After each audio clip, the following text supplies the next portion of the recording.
Maayong buntag, ako si Karen Maid. Sa mga nakasubaybay, kabalo mo kung ahata karon, pero sa mga wala pa nakasubaybay or katong bago pa nakita dere, so naadit ta karon sa Dubai.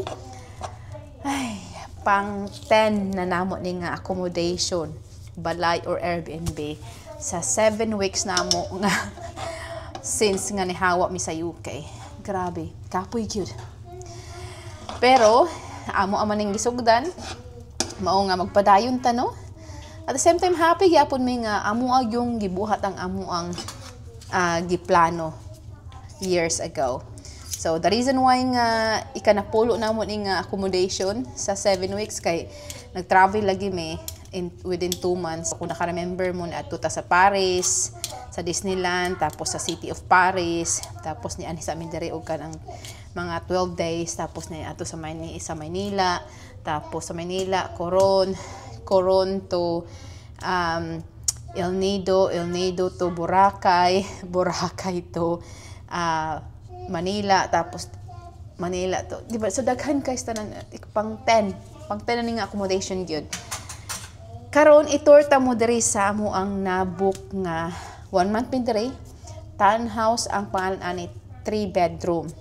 Naami karon sa Damac Hills. To, naay duha ka rason nganong mao ni ang among gibook.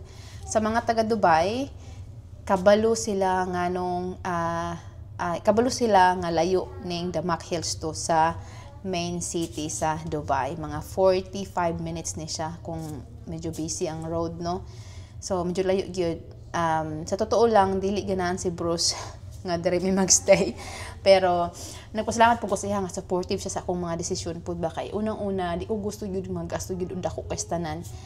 After katong nagstay mi sa address sa JBR nga 1 month nga apartment to siya at bang sa dagat, nagdesisyon mi nga next time nga mag-book mi og mga apartment, mag-book mi og kanang accommodation nga tag 1 month, dapat balay na gyud kay kapoy kaning way garden ay niya na kay anak bitaw. At least makagawas-gawas man lang ba kay kuan gyud ka nang maluoy ka ba. So mo ni nga kahit nga layo siya na may apartment, ay na apartment na garden, at least makagawas-gawas siya, tapos na mga silingan, makita niya mga bata mag kuan ba adula. Ang nakatsada diri sa kanang Damac Hills to kay una affordable siya para sa mua ang 3 bedroom nga townhouse, nakita na mo ni siya. Ikaduha, kuan kanang naa siyay dili siya theme park pero yang amenities kay daghan og kanang nice bitaw nga medyo luag-luag nga play area sa bata. Tapos na siya lazy river, daghan og pool, na mga sand, so ma-enjoy yun ni Zaira dari ang mga play area dari ba. So mo na isa ka rason ngano nga gipili namo ni. Oo, layo siya pero naa sila gibuhat nga amenities diri nga patsada para ma-enjoy sa pamilya, especially ang ilang mga anak diri nga community. Tapos gahapon pa mi diri sa mga alas 5 na, almost alas 5 na mi nakaabot diri. So makita ninyo karon i-house tour ta mo, makita ninyo karon nga gubot pa kaayo, no. Kay gifocus na ako ang pagpait og pagkaon kay para syempre makaon si Zaira, especially nga sige ingon nga I'm hungry. Sige lang gid siya kanang hungry, I am ga kuan siguro siya karon bitaw ga grow sprout ba. Tapos si Bruce focus og gina siyang work niya karon kay syempre nagbalhin mi diri palit og kanang mga sanunsa tas ngitag balay na, so puro mga admin iya tapos busy gid kayo. Pero amo man gyud gisugdan, no, amo man gyud desisyonan nga ibaligya na ang balay sa UK, mabalhin mi sa Dubai. So in the first year gyud murag busy gyud kay ang imuhang yung pagsettle sa kuan next nga country nga imuhang balhinan ba, mao gyud mahitabo. Pero I love nga amo aning gibuhat kay amo yung gipadayon ng amo bitong plano together. Wala bitaw ni back out, wala nag-complain or anything. Normal na ni may mga samukan ka ba kay magpack na po, balhin na po. Na bitaw, kuan gid siya kanang hassle, pero at the same time, makita kag iba't ibang klaseng nga mga area, iba't ibang klaseng nga mga balay. Mo na yung pinaka isang kung gitawag pa nila sa English silver lining sa kanang magbalhin-balhin ka kay lahi nga balay makita, lahi nga lugar, environment ana bitaw. So it's one of the good thing kung traveler ka, maka-learn ka ba.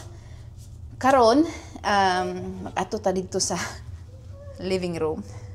Mo din ang kitchen di ay. Kining living room kay napuno og among suitcase. Kay akyat pa nako na siya dito pero ako siyang gi-empty og gamay kay para di ka siya bugat. Ang pinakabugat giakyat na ni bur sa taas. Mo ning itsura sa among living room. Ayan. So kini ako na siyang nakuan og kanang mga gamit nga among kailangan. So kini ako na siyang taguan karon. Mangita tag space nga amo siya matago. So ang nakatsada karon kay tulo man siya ka bedroom. So at least na ko space isa ka bedroom nga ipang mahimo na mong storage ba. Ayan, so medyo bugat-bugat yun siya. Oh, kaya ra. Pasensya na sa kalat. Ayan. So, actually, luwag-luwag po siya. Kining ilang sofa kay 3-seaters. TV. Kita na ko sa inyo ang diri nga area. Kay nice mo po siya tanawon. Uy, pasensya. Pasensya na sa kalat. Ayan. So, man ang iyang space. Diha. Ayan. Karon ang dining. Nahimong opisina ni Boss gabi kay dakan kasi gi-order sa Amazon kay kailangan na magud niya mag-work gud kay pila na di ba 2 months may 7 weeks may sa total nga nasigig balhin so iya bitong work kay na kuan gud ba na bother na so dili continue bitaw so kailangan niya mag-work kay dakan nagig siya dapat apason mo nga wala gid siya pake kung siya mag-work ay pakita ko sa inyo tarong ang ato ang kitchen no. So, muna yung kitchen. Ayan.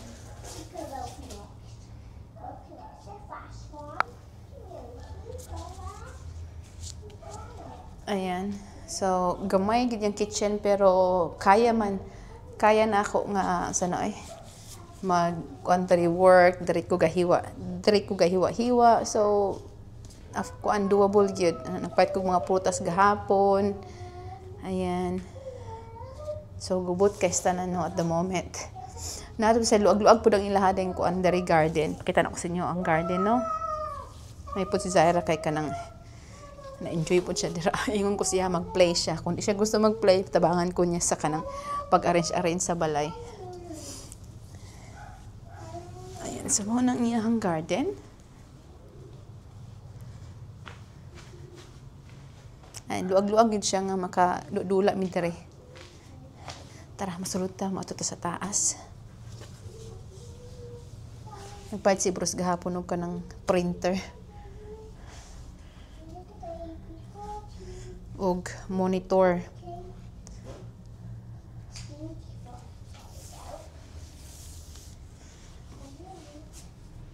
Ayan, mo rin ang toilet diri sa baba. So, dakan kay may buhaton. Dakan pugog ka ng kailangan i-iron. Ana si Bruce nga, pagkuha na lang ka ng kuan, mag-iron, mag-plancha ba. Kaya dakan ko plancha hunon yun. Diya ang maglaba. Ayan. Muna guest room toilet. So, yeah. So, nagkuan ko, nangita ko ka ng pwede nga available nga mag-plancha sa among mga sanina kay dakan kay mag-planchahon gyud. Ang ako time nga i-plancha, ako na lang idula kay Zaira. Ay, nga nang gid basta magkuanta, balin-balhin tano, oy musaka dito sa kanang hagdanan. Ayan. So gubot po kay diri no, mao ni ang amo mga sarina pa draw. Mao ni ang amo ang master bedroom. Pasensya na gid kaayo sa gubot, basta gubot gid siya. Dapat di ay mag kuan ko ng house tour ko kanang pag maayos na. So, nasa balcony diri sa baba. Ay, sa baba. Taka lang akong istorya eh. Nasa balcony diri sa gawas. Ayan. Kuha siya. Sa tawag ano niya. Dapat siya balcony po dito. I don't know why na balcony dira. Ayan, grabe kainit. Luwag-luwag yung balcony.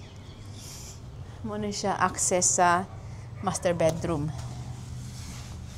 Ayan.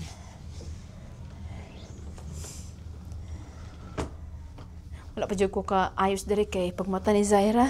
Nangayo gidayon og kanang prawn soup. Sabaw ko no. Naisyak sabaw. Og kanang kuan. Toilet di ay toilet shower. Diyan na ako ipakita sa inyo kay hamos. Wardrobe. So kini namigi buhat ni Bruce diri nga di maayo. So kini siyang another bedroom. Himuon niya ni nga opisina. So diyan niya ibutang iyang desk o table. Ayan, so napot siya access nga balcony diri. Ayan. Kita ni mong neighbors. Oh no, neighbors daghan ka sila gamit storage sa kanang kuan sa ubos. Naunsa naman na ilang balay. Uy, nahimo namang kuan storage ilang balay. So ingani gyud nahitabo diri bitaw basta daghan kay mga gamit na may mga anak. Ingani gyud mga hitabo gyud kay gamay man kay mga area gyud. Ayan. Ang iyahang mattress diri amo ang gibalhin diri. Grabe gyud kaayo ka. Tanawa, gubot na diri ang isa ka kuan. So kining mga gamit mga sayna namo diri na ako naibutang nga wardrobe or dito sa kabila pod. Ayan, so napoy toilet dere. So, yang toilet tanan is tulo, pero ang naay shower is duha lang. Ayan, this is the other toilet nga naay shower. Ayan.